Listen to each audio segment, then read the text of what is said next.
les bureaux de l'Assemblée provinciale.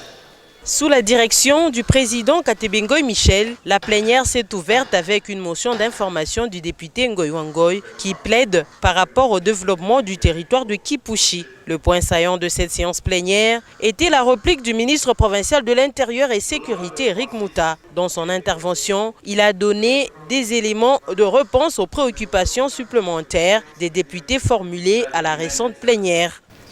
Notre État s'est limité à assister les familles et peaufiner des stratégies pour que les présumés auteurs soient cherchés et mis à la disposition de la justice. Ce qui a été fait avec diligence.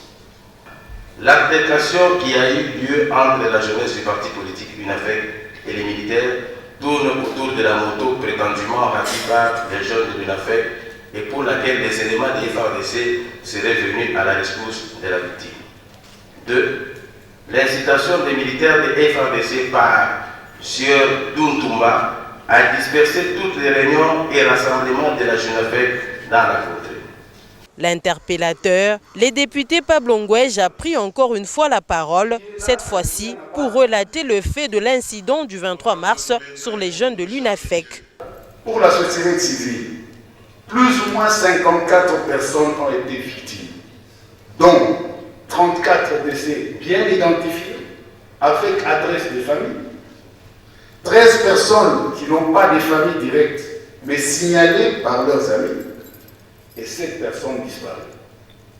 Aussi, dans son homélie, au cours de sa messe du 14 avril 2023, Son Excellence Monseigneur Fulgence Moutéba, archevêque métropolitain de Lubumbashi, nous fera part, de manière pointue, des 45 morts avec leur nom. Pour l'élu de Lubumbashi, l'insécurité est toujours là et d'une manière pluriforme.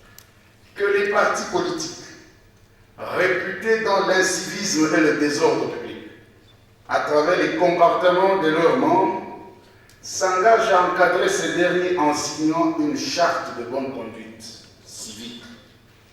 Deuxième recommandation, que les troupes d'infanterie soient enlevées des quartiers résidentiels et remplacées par la police nationale congolaise avec des moyens logistiques conséquents sous la supervision du Conseil provincial de sécurité. Toutes ces recommandations seront transmises au chef de l'État, Félix Tshisekedi, et au gouverneur de province, Jacques Yaboula Katoué.